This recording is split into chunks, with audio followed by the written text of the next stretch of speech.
I'm your host, Jason, and with me as always is James, our intermediate, and Zach, our industry professional. So today, we're going to be reviewing the Elmer T. Lee's Straight Bourbon Whiskey. This is, 90 proof, and supposed to be market value between 80 and 90 bucks, but good luck.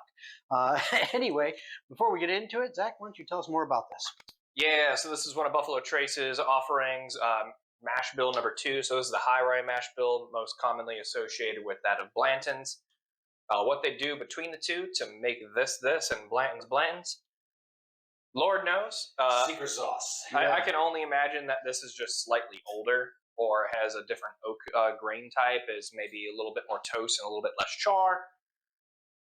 I don't really have the answer for you. All I know is that I think this is way better than Blanton's, but not to spoil too much ahead. Let's have the rating. All right, so how did we rate this? Drum roll, please.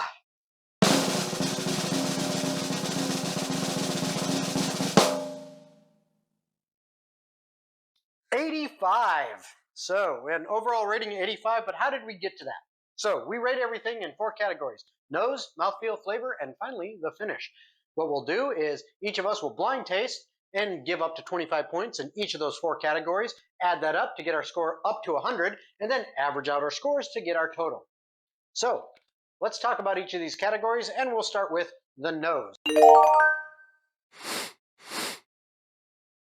want to start us off, James? Sure. Nose-wise, I gave it a 20. I do pick a little bit of the rye mint out of it. I get a little mint on the nose. Brown sugar, light, cookies. Just cookies. Like sweet cookies. Not baked cookies. Like sugar cookies? Shortbread cookies. Yeah, shortbread. Okay. A little bit of cookies kind of going on. 20. Okay. 22. I absolutely love this. Vanilla, caramel, oak, orange peel, tea leaf spice. You ended up bringing in cookies, and I didn't get that initially, but combine that with the mint you're talking about, and boom, you get a whole winning combination there. Cookies. Fantastic. All right. I gave it a 17. I really couldn't pull anything out of it, and I think that's just me. I just could not put words to it. I'm like, I can't smell this. Even though I've been fortunate in a few of the previous episodes that we've recorded here today, actually being able to pull things out, I couldn't pull out something that I could put a name to. It just didn't click with me, so I rated it a little lower than you guys because of that.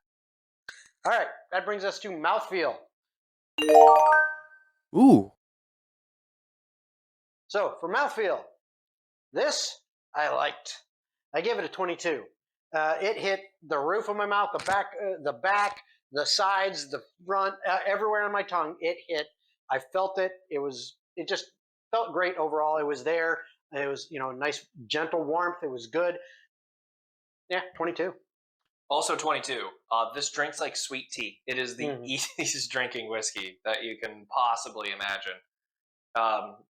For 90 proof, you expect that. This is just super easy. Fills the whole mouth. You get all the flavor receptors getting hit. A little bit of a Kentucky hug. Nothing too crazy because it's not high proof. Yep. But I mean, it's there.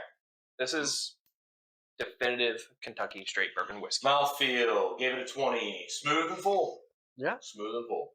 Smooth, easier to drink, full mouth. You get front of the tongue, sides of the tongue. It gets you everywhere. It's taste buds all over the place. Lets you enjoy it. Every time you take a sip, it's a new little spot.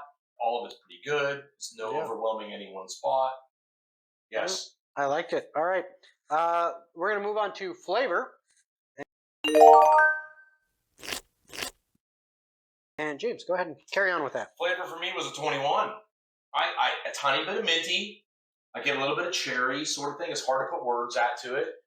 Cookies, like cookie batter, good. 21, I liked it. Freaking like it. Tastes good. All right. I gave it an 18. Once again, I just couldn't put the words to it. I think part of taste, part of taste is scent, and I couldn't really pick up anything with the scent, so it made it also difficult to pick it up with the flavor. You like I like it. I like it. On a 1 to 25? I gave it an 18. There you go. On a 1 to 25, I gave it a 24. Boom! Damn! So this is just a little bit sweeter than it comes off on the nose. You know what they get you for Christmas. Yeah. Yeah. No. Hold on, we got to pool our money. Take a little bit on. I'll settle for a T-shirt. Don't Don't worry. kill somebody to get it. Yeah, I know. but no, this is just it. If you had to put Zach's wish list of flavors into a bucket, this is that bucket. Like, this is just everything I enjoy. I even tried to not be too partial in the review. I proactively took points away in categories. Yep. But this is just perfect to me. All right. Almost. All right, almost perfect. Well, that is going to bring us to the finish. And Zach, why don't you continue on? Yeah, I'll just keep talking about how great this is. I gave it a 24 again here for the finish. So this is something that it still lingers in my mouth to this moment. I mean, we're several minutes into me having had my last little sip here.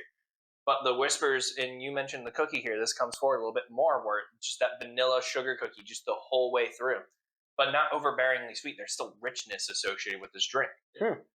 Nice. A little bit less than you, but still, I give it a 22. Same kind of thing. It stays.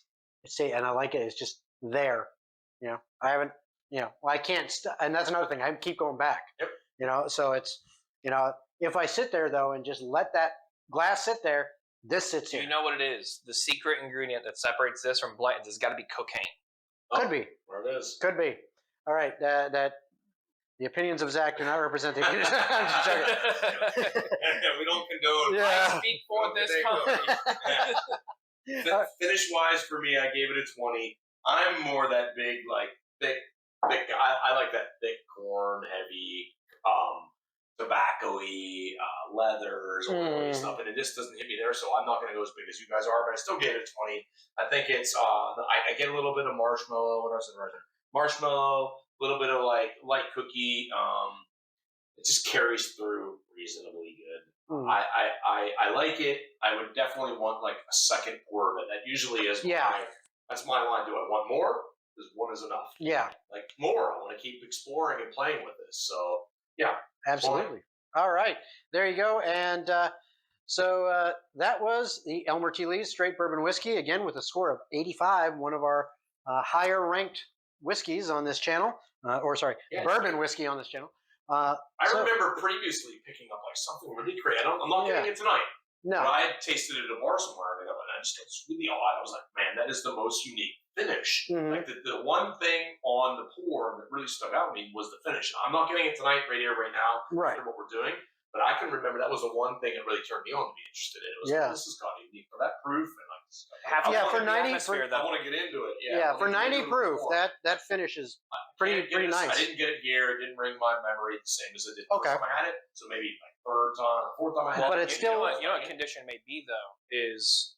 We're episode 5 into this recording. We've had multiple. You've had higher proof product. When we did that, this was first, and then we went to higher proof product. So that may be it. That could be an influencing. But for me, I just remembered it being a super distinct finish, and I didn't find it tonight. But the key is still want to go back for another pour. Yeah, no, but that's absolutely it. There's no reason I wouldn't want to go. Hey, do you want some more? Exactly. Come here, let's do it. Regardless of if you can find it, can't find it, $80, $150, whatever. It's pretty good. It is. All right. There you go. Elmer T. Lee's Straight Bourbon Whiskey, scored at 85. Whatever you guys are drinking, we hope you enjoy. Cheers. Cheers.